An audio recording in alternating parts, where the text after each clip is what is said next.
Today, we are diving into one of the toughest foreign policy puzzles out there. It's a question a lot of countries are wrestling with, but for a key U.S. ally like Australia, the stakes are incredibly high.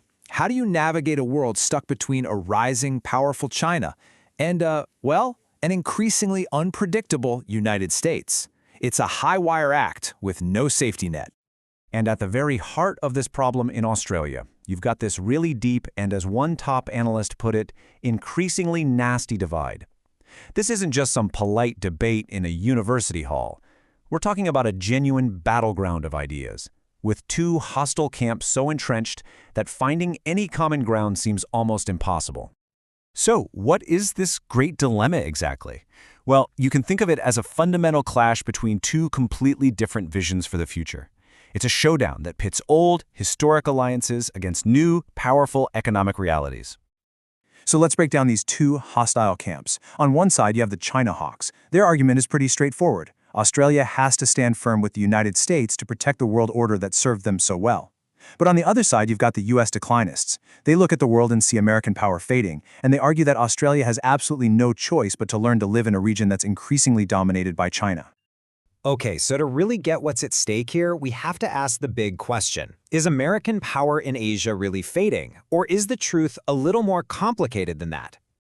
At first glance, you look at these numbers and wow, the U.S. still massively outspends China on its military. It's not even close. But, and this is a huge but, raw spending doesn't tell you the whole story. The real question isn't just about how much money you have, it's about where and how effectively you can actually use that power.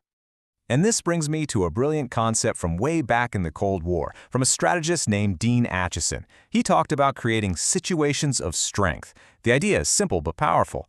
You don't try to be strong everywhere all the time. Instead, you focus your power in key strategic spots to become so overwhelming that your rival wouldn't even think about starting a fight there. And you can still see this strategy working perfectly in some parts of Asia today. I mean, look at Japan, look at South Korea. The combination of American troops and incredibly powerful local allies creates a classic situation of strength. The combined U.S. and Japanese naval power in the East China Sea, for example, is a huge deterrent for Beijing. But then you look elsewhere, and the whole picture just flips. In places like the Taiwan Strait and the South China Sea, the tables are completely turned. China's right there, on its own turf. And its massive investment in advanced anti-ship missiles, what some people call carrier killers, creates dangerous situations of weakness for America. Trying to intervene there now would be a whole different and much bloodier ballgame for the U.S. military.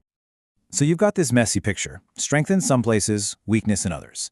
And faced with this shifting balance of power, Australia has made a massive, historic, and frankly, incredibly risky choice. And that choice is the AUKUS Security Pact. Now, this isn't just another boring treaty. We're talking about a profound shift. Australia is set to get its hands on nuclear-powered submarines. It's going to host rotations of American bombers that can carry nuclear weapons, and its military bases are getting woven more and more tightly into America's war plans. This is Australia going all in on the American alliance. So, of course, the second you tie yourself that closely to the American war machine, a huge question just pops up. By trying to get safer under the American umbrella, has Australia accidentally painted a giant target on its own back? And the blunt answer is yeah, absolutely. You have to look at this from Beijing's perspective. American bombers flying out of northern Australia can hit China's nuclear missile silos. American and Australian submarines operating out of Perth can hunt China's own nuclear subs, which are their last line of defense. So in a crisis, this gives China a massive incentive to hit those Australian bases and hit them first. And here's the crazy part.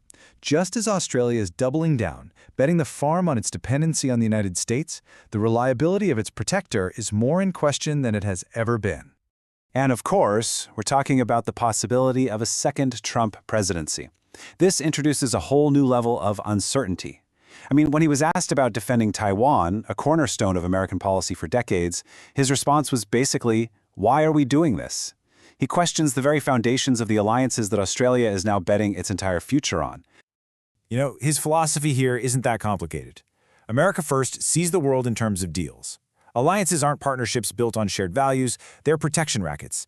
Allies are basically clients, and if he thinks they're freeloading or the deal isn't good enough for America, he is more than ready to just walk away. So what you've got is this glaring contradiction. On one hand, the AUKUS Pact is being sold as this ironclad, multi-generational partnership.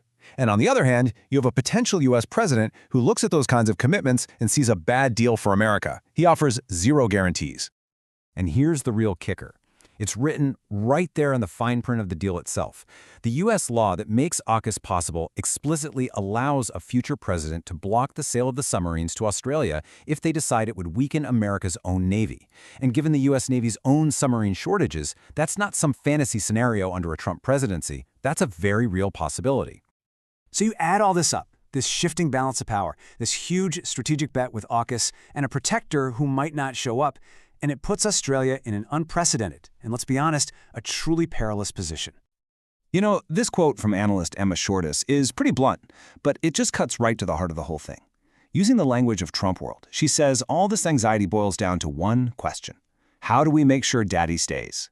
It really forces you to ask whether this whole strategy of dependence is fundamentally flawed. Just let that sink in for a second. This is the central paradox of Australia's entire strategy. Through AUKUS, it has made itself more dependent on the United States at the exact moment the United States has become its most unpredictable. The risk has been cranked up on both sides of the equation. Which leaves us with this final massive question. If doubling down on the old path of dependency is a losing bet, then what does a new path for Australia even look like? Does it mean more self-reliance, building up its own strength? Does it mean getting much closer to its neighbors in Southeast Asia and the Pacific? Or is it some delicate diplomatic dance that no one has quite figured out how to master yet? That is the challenge that's going to define the next chapter, not just for Australia,